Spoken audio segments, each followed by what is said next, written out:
Minus মাইনাসে plus হয়ে যাবে। ঠিক আছে? বুঝাতে পেরেছি? জি স্যার। ঠিক আছে? তাহলে y1, y2 এই দুইটাই হচ্ছে প্রোগ্রেসিভ ওয়েভের ইকুয়েশন। ঠিক আছে? আচ্ছা। তাহলে এখানে স্ট্যান্ডিং ওয়েভ কাকে বলে? স্ট্যান্ডিং ওয়েভের শর্ত হলো দুইটা প্রোগ্রেসিভ ওয়েভ যার amplitude same, frequency same, opposite ডিরেকশনে মোশন করছে। তাহলে কি? দুইটা প্রোগ্রেসিভ ওয়েভ লাগবে। দুইটার amplitude same, frequency same. Opposite ডিরেকশনে যদি মোশন করে যায়, প্রোগ্রেস করে, তাহলে তাদের দুইটা মিলে ইন্টারফারেন্স হবে। ইন্টারফারেন্স বাংলায় মানে একত্রিত হবে। তার ফলে তৈরি হবে স্ট্যান্ডিং ওয়েভ। ঠিক আছে? তাহলে আমরা কি বলবো? Standing wave forms when two progressive wave with same amplitude and frequency moves in the opposite direction. Then they form standing wave. ঠিক আছে? তাহলে কি হবে? যে two progressive waves of same amplitude and frequency moving in the opposite direction when meets form বা construct standing wave. ঠিক আছে?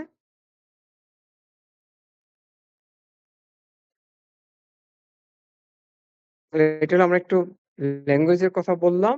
আর এই জন্য আমরা ইকুয়েশন দিয়ে দেখায় দিয়েছি যে একটা তোমার প্রোগ্রেসিভ ওয়েভ y1 y2 আরেকটা প্রোগ্রেসিভ ওয়েভ। দেখো দুইটারই অ্যামপ্লিটিউড a, দুইটারই অ্যাঙ্গুলার ফ্রিকোয়েন্সি ওমেগা।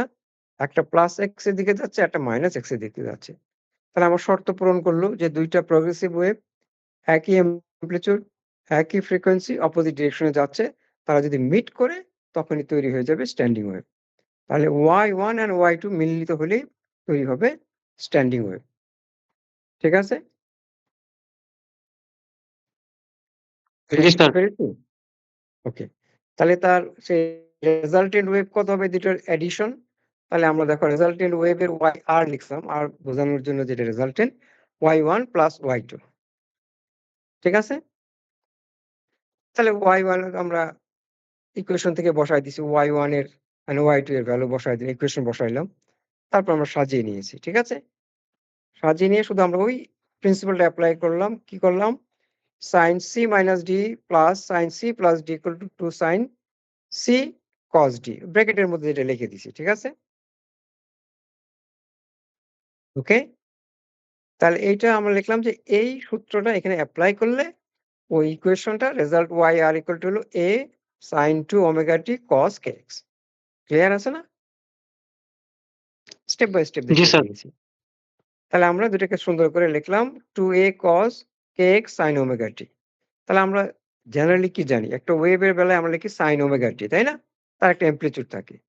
তাহলে এখানে তুমি যদি কম্পেয়ার করে দেখো তাহলে আমরা 2a cos kx কে যদি একটা ক্যাপিটাল A দিয়ে লিখি, তাহলে আমরা রেজাল্টেন্ট কি a sin omega t, যেখানে a হচ্ছে 2a cos kx।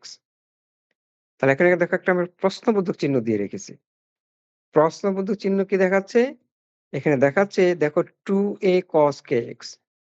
তার মানে অরিজিনাল যে অ্যামপ্লিটিউড ছিল তার দ্বিগুণ হচ্ছে, এবং এটা কিন্তু cos ফাংশন। এটা কনস্ট্যান্ট না। তাই না? দেখতে পাচ্ছ cos kx, কে তো একটা কনস্ট্যান্ট, 2a কনস্ট্যান্ট। তার মানে x ভেরি করলে cos এর ভ্যালু ভেরি করবে। তাহলে a ভেরি করবে। তার মানে এই রেজাল্টেন্ট স্ট্যান্ডিং ওয়েভের amplitude is not a constant. ঠিক আছে? এটা হচ্ছে বোঝার জন্য। এজন্য আমি প্রশ্নবোধক চিহ্ন দিছি, মানে আমি চাচ্ছি যে how to explain to you. তাহলে এখান থেকে আমরা দেখতে পাচ্ছি যে একটা স্ট্যান্ডিং ওয়েভ তৈরি হলে তার যে অ্যামপ্লিটিউড, এটা অন্য সাধারণ ওয়েভ অ্যামপ্লিটিউডের মধ্যে কনস্ট্যান্ট না। এইটা cos ফাংশন অনুসারে ভ্যারি করে কার উপর? x এর উপর। তার মানে ডিসপ্লেসমেন্টের সাথে সাথে তার অ্যামপ্লিটিউড চেঞ্জ হচ্ছে। ওকে? জি স্যার। ওকে। না, এখানে ২ টা পয়েন্ট। একটাকে আমরা বলি নোড, যেখানে রেজাল্টেন্ট অ্যামপ্লিটিউড হচ্ছে 0। আর আরেকটা পয়েন্টগুলোকে আমরা বলি এন্টি নোড, যেখানে অ্যামপ্লিটিউড ম্যাক্সিমাম, অর্থাৎ cos kx 0 ম্যাক্সিমাম কত হতে পারে? 2a। cos ভ্যালু 0 হলে হবে 0, cos ভ্যালু 1 হলে হবে 2a। তাহলে যেখানে 0 সেই পয়েন্টগুলোকে বলে নোড, আর যেগুলোতে ম্যাক্সিমাম সেটাকে বলে এন্টি নোড। পরেরটাতে যাও, এখানে একটা ছবি দিয়ে বুঝিয়ে দিয়েছি। পরের পৃষ্ঠাতে যাও তো। গুড। একটু বড় করো তাহলে ক্লিয়ার হবে। ঘোরায় নিতে হবে মনে হয় পিকচারটা। হ্যাঁ, 90 ডিগ্রি রোটেট করে দাও। এই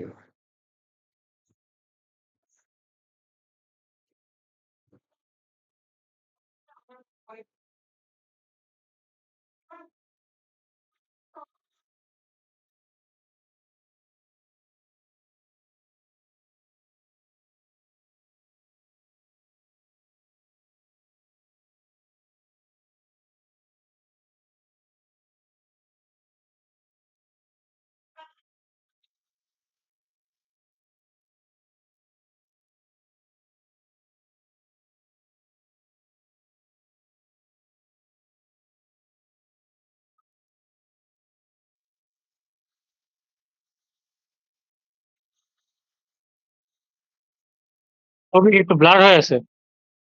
দেখো তো ঘুরাইয়া দিলে কি হয়?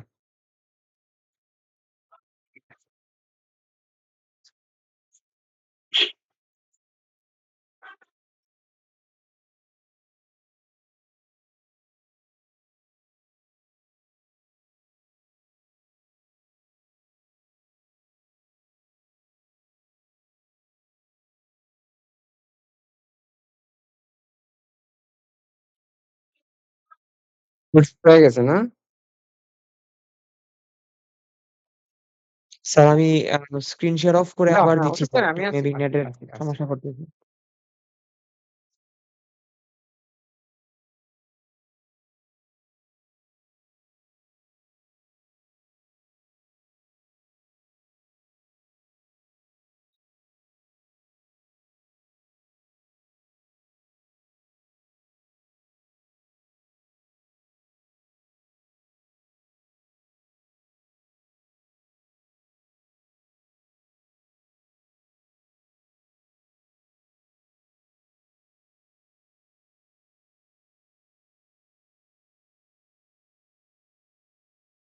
স্যার দেখা যাচ্ছে কিনা একটু যদি জানাতেন আমাকে।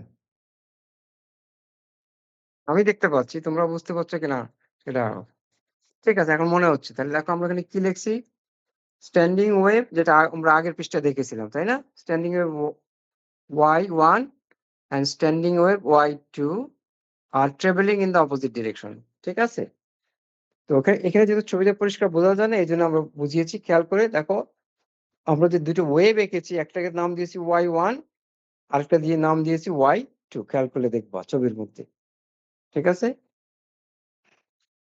তাহলে একটা আমার দেখো লেফটের থেকে রাইটের দিকে যাচ্ছে y1, আর এন্ডে যায় ওটা বাধাপ্রাপ্ত হয়ে আবার ফিরে আসতেছে, সেটা হয়ে গেল y2। অ্যারো গুলো দেখো, উপরের যেটা সেটা বাম থেকে আস্তে আস্তে ডান দিকে যেয়ে যে মাথায় যে বাড়ি খেলো, বাড়ি খেয়ে মানে আমরা কেবল অবস্টাকল, অবস্টাকল থেকে রিফ্লেকশন হয়ে ফিরে আসতেছে, ওইটা হলো y2। অ্যারো অ্যারো গুলো খেয়াল করো। তাহলে একটা বাম থেকে ডান দিকে যাচ্ছে, আর বাম দিকে ফাইনাল পজিশনে যে রিফ্লেক্টেড হয়ে আবার বাম দিকে ফিরে আসতেছে, এটা হলো y2। ঠিক আছে?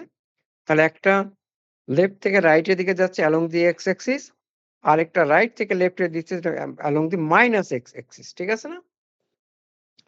তাহলে এখানে তারা মিলিত হইল। তাহলে মিলিত হলে স্ট্যান্ডিং ওয়েভ হয়ে গেল। তার মানে এই ২ পয়েন্টের মধ্যে এটা আটকে আছে। আর কিন্তু বাইরে যেতে পারছে না। এইজন্য এটাকে বলে স্ট্যান্ডিং ওয়েভ। ঠিক আছে? কারণ সে এই ২ পয়েন্টের মধ্যে আটকে আছে। এর বাইরে যেতে পারছে না। কারণ এটাকে প্রগ্রেসিভ ওয়েভ বলা যাবে না। কারণ এই ২ পয়েন্টের বাইরে সে আর প্রোগ্রেস করতে বা ফরওয়ার্ড মোশন আর তার নাই। ঠিক আছে? খেয়াল করো, এখানে আমি একটা আগে অরিজিনাল ছবি দিয়েছিলাম, ওটা রিফ্লেক্টরও লিখে দিয়েছি। অর্থাৎ অরিজিনাল সিগন্যালটা গেল রিফ্লেক্টরে বাড়ি খেয়ে রিফ্লেকশন হয়ে উল্টা দিকে ফিরে আসতেছে, যে দিক থেকে আসছে। এই ২ টা মিলে হয়ে গেল স্ট্যান্ডিং ওয়েভ। তাহলে ওখানে আমরা দেখো লিখেও দিয়েছি। আমি রাইটে ইকুয়েশন লিখে দিয়েছি। y1 এর ইকুয়েশন আগে যেটা দেখিয়েছিলাম, y2 এর ইকুয়েশন, ল্যামডা হচ্ছে তার ওয়েভলেংথ। আর তুমি খেয়াল করে দেখো, আমরা পয়েন্ট গুলো লিখেছি, যেখানে ২ টা মিলিত হয়ে 0 হয়েছে ওগুলো হচ্ছে নোড। আমরা আগেই বলেছিলাম, যেখানে অ্যামপ্লিটিউড 0 সেগুলো হচ্ছে নোড, আর যেখানে অ্যামপ্লিটিউড ম্যাক্সিমাম এগুলোকে নোডের উল্টাটা, এই জন্য বলে এন্টি। এন্টি মানে আমরা জানি অপোজিট। তাহলে নোডের অপোজিট।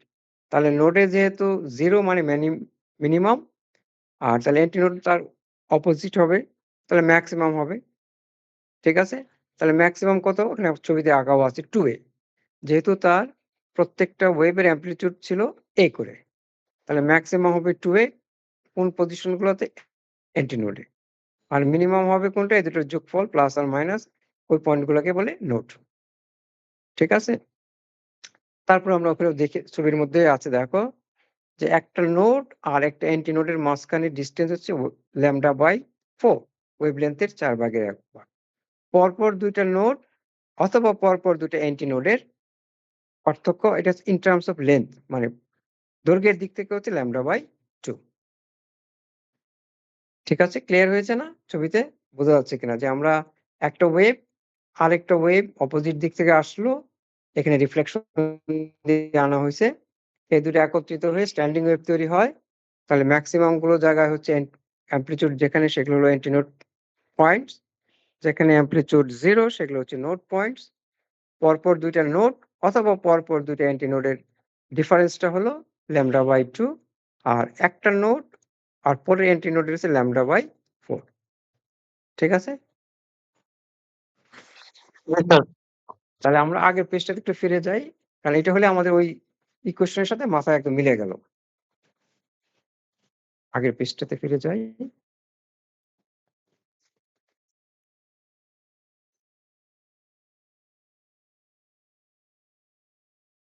ওকে। তাহলে দেখো এখানে কিন্তু আমরা ওগুলোর ছবিও তুলি নাই। এখানে আমরা শুধু তার ইকুয়েশন রেজাল্টেন্ট বলে দিয়েছি। আর আমরা জানলাম যেহেতু A is it capital A which is amplitude of the resultant wave equals to 2a cos kx, তাহলে ইকুয়েশনই আমাকে বলে দিচ্ছে যে এটা কনস্ট্যান্ট না, এটা কস ফাংশন। যেহেতু cos এর ভ্যালু চেঞ্জ হয়, অতএব এই অ্যামপ্লিটিউডও চেঞ্জ হতে থাকবে এবং কার উপর নির্ভর করে? x। x মানে ডিসপ্লেসমেন্ট, যে কতটুকু ডিসপ্লেসমেন্ট তার উপর নির্ভর করে ম্যাক্সিমাম হতে পারে cos এর ভ্যালু 1, সে 1 হতে পারে, দ্যাট ইজ 2a, তার মানে এন্টি নোড পজিশনে। আর নোড পজিশনে cos এর ভ্যালু হবে 0, সুতরাং অ্যামপ্লিটিউড হয়ে যাবে 0, যেটা একটু আগে আমরা ছবিতে দেখেছি। ঠিক আছে না? তাহলে ইকুয়েশন থেকে ঠিক বোঝা যায় না, ছবি দেখলে ক্লিয়ার হয়ে যায়, তাই না? তাহলে আমরা ইকুয়েশন আর ছবি পাশাপাশি রাখলে একদম পরিষ্কার হয়ে গেল। এখানে আমরা অ্যাপ্লিকেশনের কথা বলেছি। দেখো অ্যাপ্লিকেশনস ইন মিউজিক্যাল ইন্সট্রুমেন্টস, কেন এখানে হারমোনিক্স তৈরি। হারমোনিক্স মানে হলো তুমি যে ফ্রিকোয়েন্সিটা দিবা তার মাল্টিপল ফ্রিকোয়েন্সি যদি তৈরি হয়, এটাকে আমরা হারমোনিক্স বলি। ধরো একটা ওয়েভের ফ্রিকোয়েন্সি হলো 10 হার্টজ, ঠিক আছে? তার এর হারমোনিক্স কত হবে? 20, 30, 40, 50, 60 মাল্টিপল অফ অরিজিনাল ফ্রিকোয়েন্সি, এগুলো বলে হারমোনিক্স। ঠিক আছে? মিউজিক্যাল ইন্সট্রুমেন্টে বিভিন্ন হারমোনিক্স হয় বলে এত বিউটি, সুন্দর লাগে। ঠিক আছে? তাহলে আমরা মিউজিক্যাল ইন্সট্রুমেন্টেশনে এটা আমরা এপ্লাই করি, ফলে একটা হারমোনিক্স তৈরি হয় এবং এর জন্য আমাদের সুন্দর, কানে সুন্দর লাগে আমাদের। টেলিকমিউনিকেশনে আমরা ব্যবহার করি maximum signal strength. Maximum signal strength মানে আমরা যে সিগন্যাল পাঠাই সেই সাথে অটোমেটিক্যালি কিছু নয়েজ বা ইন্টারফারেন্স তৈরি হয়। তো আমরা চাই সিগন্যাল স্ট্রেংথটা বেশি থাকুক, নয়েজটা কম হোক। সেই ক্ষেত্রে এটা আমরা কাজে লাগাই। হেলথ কেয়ার আমরা কি, আল্ট্রাসাউন্ড আমরা সবাই জানি। আল্ট্রাসাউন্ড ইমেজিং এর মধ্যে আমরা এখানে নয়েজটাকে কমানোর জন্য স্ট্যান্ডিং ওয়েভ প্যাটার্ন টেকনোলজিটা ব্যবহার করে আমরা ইমেজ কোয়ালিটি ভালো করি। তাহলে আমরা যদি সামারি বলি, আজকে আমরা কি শিখলাম? প্রগ্রেসিভ ওয়েভ সম্পর্কে একটু জানলাম। প্রগ্রেসিভ ওয়েভ আরেকটা ইকুয়েশন আছে, এখানে আমরা লিখি নাই, একে আমরা মানডেতে যদি বুঝায় উঠতে পারি দিয়ে দেবো। তাহলে প্রগ্রেসিভ ওয়েভ গুলো, স্ট্যান্ডিং ওয়েভ সম্পর্কে আমরা ভালোই জানলাম, বেসিক ইকুয়েশন গুলো জানলাম, রেজাল্টেন্ট ইকুয়েশন জানলাম, তার প্যাটার্ন জানলাম, নোড অ্যান্টিনোড জানলাম, তাদের ওয়েভলেন্থ জানলাম, তাদের অ্যাপ্লিকেশন আমরা জানলাম। আর আজকে আমাদের মডেল স্যার আবার একটা জটিল একটা পাঠিয়েছে, আমরা ওটা পরে দেখবো এখান থেকে ছোট সুন্দর করা যায় কিনা। আজকে সকালে পাঠাইছে। ওকে, তো আমরা মোটামুটি কিন্তু প্রায় শেষ করে আনছি। আর একটা বোধহয় আমাদের ড্যাম্পিং অসিলেশন আছে। দেখি উনি ড্যাম্পিং সম্পর্কে একটা হাতে লিখে কি একটা দিয়েছিল, পরিষ্কার বোঝা যায় না কি বলতে চাইছিল। ওনার সাথে কথা বললে আমরা বুঝতে পারবো যে ড্যাম্পিং সম্পর্কে উনি কি বলতে চায় বা কি পড়তে বলে আমাদের। আমাদের সিলেবাসে ওইভাবে তো কিছু নাই, শুধু লেখা আছে ড্যাম্পিং অসিলেশনে। তাহলে উনি কিভাবে চিন্তা করেছেন সেই প্যাটার্নটা আমরা বুঝে সেইভাবে আমরা হয়তো মানডেতে বা মানডেতে শেষ না হলে আমরা অনলাইনে পাঠিয়ে দিব। ঠিক আছে না? জি স্যার। তাহলে আমাদের ধারণা, আমার ব্যক্তিগত ধারণা যে এই প্রগ্রেসিভ ওয়েভ স্ট্যান্ডিং ওয়েভের প্যাটার্ন, আরেকটা আমরা বলি ড্যাম্পিং। ড্যাম্পিং কিন্তু ACC তে ছিল। যে একটা ওয়েভের অ্যামপ্লিটিউড এখানে আমরা ধরে নিচ্ছি অ্যামপ্লিটিউড ইজ কনস্ট্যান্ট। কিন্তু যখন এনার্জি লস হয়, আমরা জানি energy is proportional to square of the amplitude. তাহলে এনার্জি হচ্ছে proportional to square of the amplitude of the wave. তার মানে এনার্জি লস মানে অ্যামপ্লিটিউড লস। তার মানে অ্যামপ্লিটিউড আস্তে, আস্তে কমতে থাকবে। ঠিক আছে? এটা হচ্ছে রিয়াল লাইফ এর সকল ক্ষেত্রে অ্যামপ্লিটিউড কমে বিকজ এনার্জি লস হয়। তাহলে এই অ্যামপ্লিটিউড কমার ফলে যে ড্যাম্পিংটা হয় এটাকে আমরা ড্যাম্পিং ও বলি। ড্যাম্প মানে কমে যাওয়া। ড্যাম্পিং মানে এনার্জি কনস্ট্যান্ট নাই, আস্তে, আস্তে লস হচ্ছে, অ্যামপ্লিটিউড কমে যাচ্ছে। এটাকে আমরা ড্যাম্পড অসিলেশন ও বলি। ঠিক আছে? ড্যাম্পড অসিলেশন আগের সিলেবাসে খুব একটা ছিল না। উনি বোধহয় একটু ইন্টারেস্টেড। আর ৩ রকম ড্যাম্পিং আছে। দেখি উনি কি কোনটা পড়াইতে বলে আমরা সেইভাবে হয়তো মানডেতে হয়। আমরা পড়ে ফেলি। আর মানডে যদি কোনো কারণে আমরা না পারি, তাহলে উনি যেভাবে চায় সেভাবে আমরা তৈরি করে তোমাদের কাছে পাঠিয়ে দিব এবং ডিসকাস করব কোনো একদিন অনলাইনে। বিফোর মিড টার্ম অবশ্যই। স্যার মিড কবে হইতে পারে? এটা বাপরে তুমিও জানো না, আমিও জানি না। ২২ তারিখকে চিন্তা করে মাথার মধ্যে রেখেছি। ঠিক আছে? আ আগে বলছিলাম না ২২ তারিখ? জি স্যার। হ্যাঁ, ওইটাকে আমরা মাথায় রেখেছি যে যদি ওইটাই বসায় দেয়, তাই আমরা তো আগেই বলছিলাম আপনারা কেন প্রস্তুতি নেন না ২২ তারিখে। ঠিক আছে না? তখন আমরা একটু ঝামেলায় পড়তে পারি না? আমরা মানে তোমাদের কথা চিন্তা করেছি। সেভাবে আমি চিন্তা করেছি যে ২২ এর আগেই আমাদের কোর্সে যেগুলো চিন্তা করা হইছে বা মডিউল লিডার যেভাবে চিন্তা করেছে সেইভাবে আমরা মোটামুটি শেষ হয়ে গেছে। কোহেশন অসিলেশন আমরা যা পড়েছি এর মধ্যে থেকেই আসবে। উনি যে নোটটা একটা দিয়েছে আগে ওইটা আমরা মানডেতে হয়তো ড্যাফোডিলে গ্রাম পাঠিয়ে দিব তোমাদের ইমেইলে। আর উনি নতুন যেটা পাঠিয়েছে আর ওখানে হাতে লিখে যেটা দিয়েছিল ওগুলাকে দেখে আমরা বুঝবো যে উনি কিভাবে চিন্তা করতেছেন। ঠিক আছে? উনার চিন্তাটাকে সামনে রেখে আমরা হয়তো মানডেতে ইনশাআল্লাহ না হলে মানডে না হলে টিউসডে আমরা রেডি করে তোমাদেরকে এটার মতো করে শর্ট করে পাঠিয়ে দিব। যাতে আমরা মিড টার্ম এর জন্য প্রস্তুতি নিয়ে নিতে পারি আগেই। তোমাদের কোনো ইঙ্গিত দিয়েছে যে কবে পরীক্ষা চেঞ্জ কিছু নোটিশ তো দেওয়ার কথা। ২২ তারিখ হলে আগে বলবে না নাকি না? ৭ দিন মানে আগে কোনো বলবে? নোটিশ তো স্যার এখনো আসেনি। কোনো মেইলও আসেনি স্যার। তো সেটাই বলছি। নোটিশ মানে মেইলের কথাই বলছি। স্বাভাবিকভাবে আজকে ১৪ হয়ে গেছে না? জি স্যার, এত এত মানে এত এর মানে এই কয়েকদিন আগে তো দিয়ে দেওয়ার কথা যদি ২২ তারিখ হয়। হ্যাঁ, আমিও সেটাই মনে করি যে আজকে না হোক কালকের মধ্যে যদি না দেয় বা পরশু না দেয়, তবুও আমরা ২২ কে টার্গেট করব। ঠিক আছে না? এবার রিস্ক নিতে চাই না।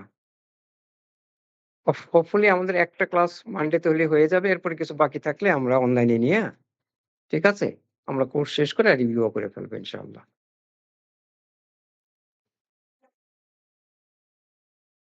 ঠিক আছে?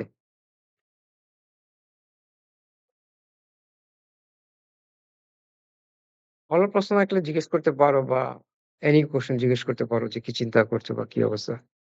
হোপফুলি সোমবারের মধ্যে আমরা হ্যাঁ, বলো? স্যার আমাদের অ্যাটেন্ডেন্স 0% হয়ে রইছে। অ্যাটেন্ডেন্স তো আমারও 0% আমিও তো ওখানে নাই। অ্যাটেন্ডেন্স আমরা দেই নাই। ওই কয়টার জটিলতা আছে, যেদিন ক্লাস সেই দিনের ২ দিন বা ৩ দিনের মধ্যে না দিলে ওটা মানে অনলাইন আর নেয় না। ঠিক আছে? ওইটা হয় তখন স্পেশাল পারমিশন তোমার চেয়ারম্যানের এবং ডিনের নিয়ে করতে হয়। গত বছর আমরা পুরোটাই পড়ে করেছি। এই বছরও এগুলো আগে আমরা শেষ করে ওনাদের পারমিশন নিয়ে দিতে হয়। এই একটা উদ্ভট সিস্টেম যে তুমি যেকোনো সময় দিতে পারবে না। ধরো আজকে হলো না, আমরা ২ দিনের মধ্যে যদি এন্ট্রি না দিতে পারি, ব্লক করে রাখে। উদ্ভট তাদের চিন্তা আমি জানি না। আমাকে যদি বলো আমার কাছে পাগলামি চিন্তা বলি, "স্যার ভুল হয়ে যেতে পারে এজন্য যাতে রেগুলার সময় না দেন।" তো ভুল যদি রেগুলার যখন দিবে তখন ভুল হয় না? লিস্ট তো আমার কাছে আছেই, তাই না?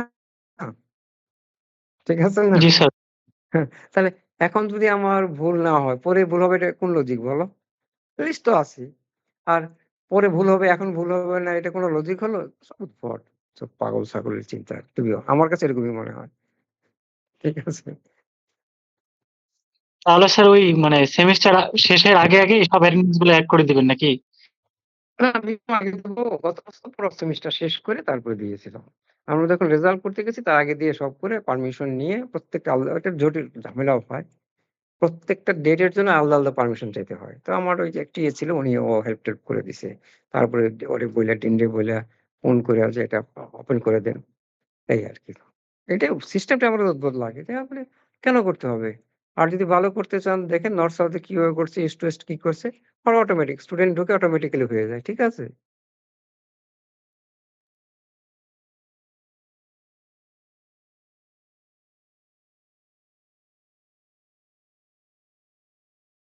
হ্যাঁ, বলো। তোমাদের প্রশ্ন থাকলে জিজ্ঞেস করতে পারো। জিজ্ঞেসও থাকলে। আজকের ক্লাস সম্পর্কে জিজ্ঞেস করতে পারো, এমনিও ইন জেনারেলও জিজ্ঞেস করতে পারো।